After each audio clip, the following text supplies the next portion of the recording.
Hi, welcome to Physio Ed. I'm Liz Little, and today I'm going to be doing a short segment with 2 yoga blocks that we'll use to help build strength in certain places, also to build a sense of balance. If you don't have yoga blocks at home, you can find some at physioed.com on our website.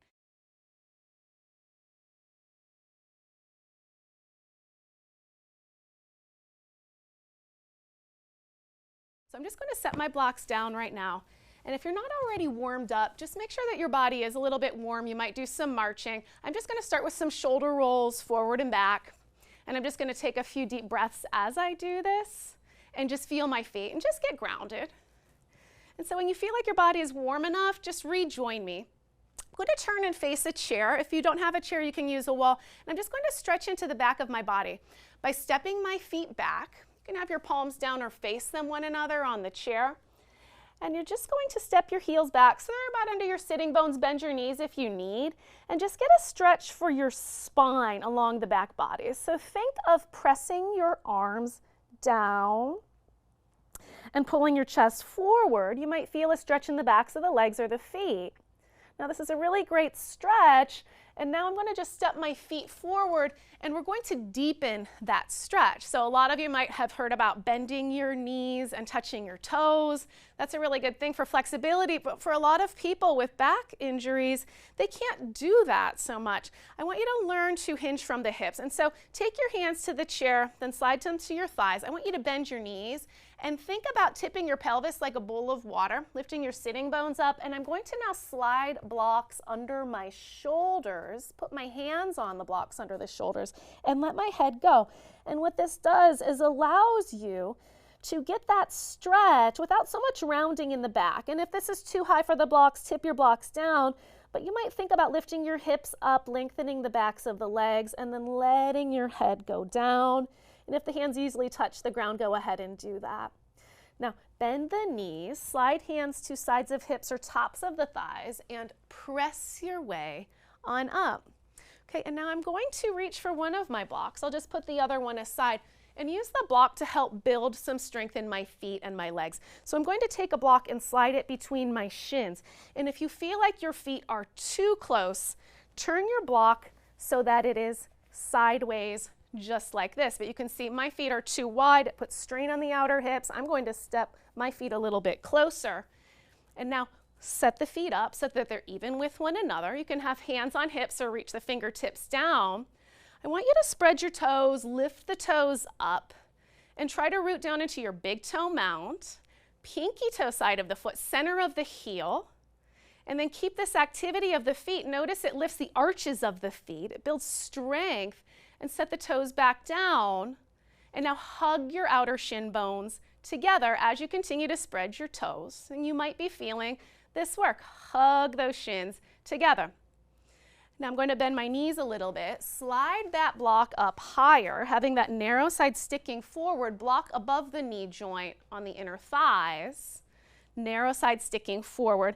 And then again, I'm going to set it up, feet even with one another, toes spreading, activate the feet. Start by hugging your outer shin bones together. And then notice that movement translates up to the outer hips. Hug those together as well.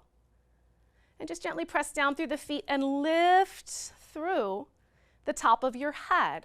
Notice how you can use your feet and your legs to help activate your core and build nice upright posture in the body. Okay, now I'm going to remove the block for the moment. I'm going to turn sideways so that you can see me, but then I'm going to slide the block back between my inner thighs just like I did. Now, you can have your hands on the chair or on the wall, step in enough so that you have this, and hug those outer hips into the block. Now, I'd like you to push down into your feet and bend your knees and drop your hips. And now you can release the chair, arms forward or hands into the wall. As you hug your outer hips in, bend your knees, drop the hips, and continue to breathe. Now, hold this as long as you'd like. And try to build that strength in those outer hips while connecting with your feet. Okay, now take the hands to the chair and remove the block. Okay, so you got that action of that squat with the block. We're going to now take one block to the ground, put a foot on the block, and step your other foot out a little bit wider.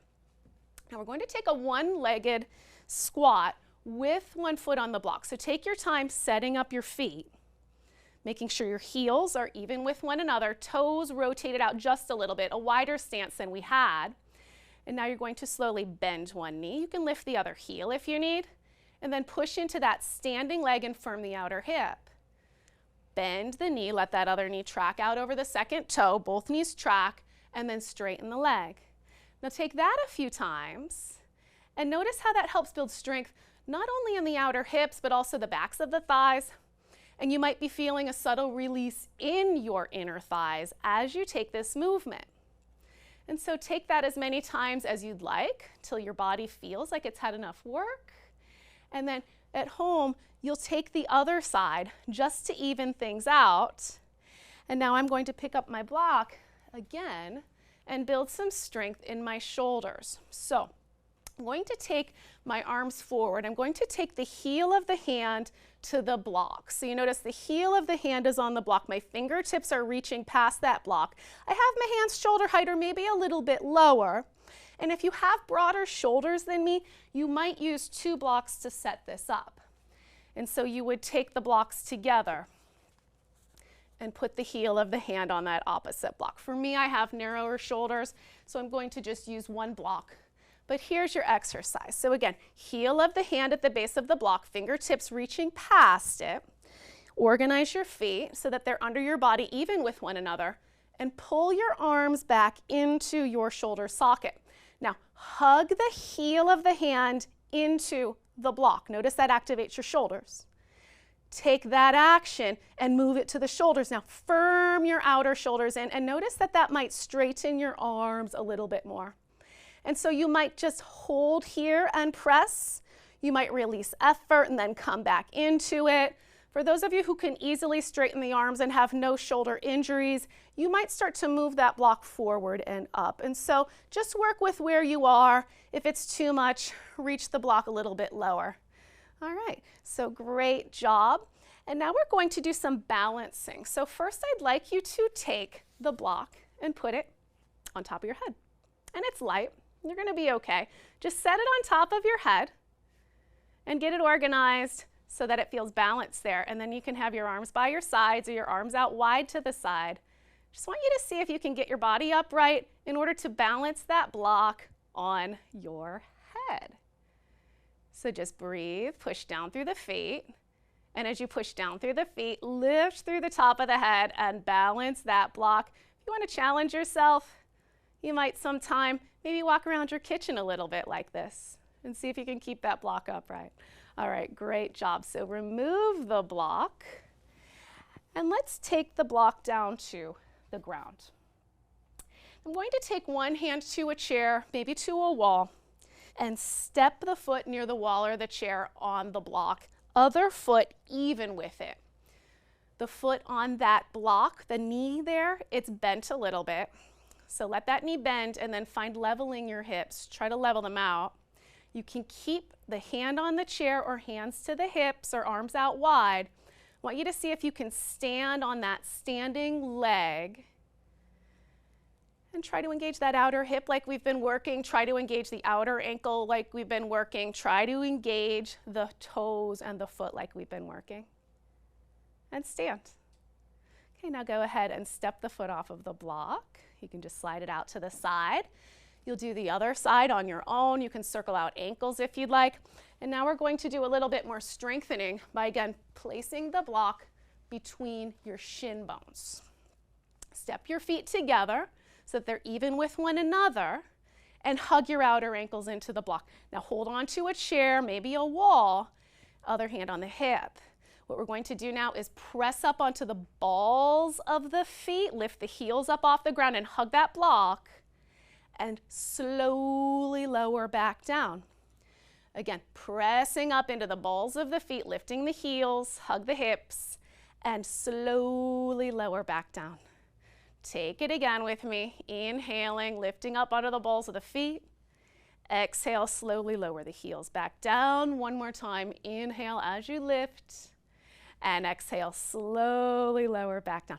Great job. Go ahead and remove the block. And thank you for tuning in. I'm Liz Little. You can find these yoga blocks if you don't have them at home on physioed.com. Thanks for joining me.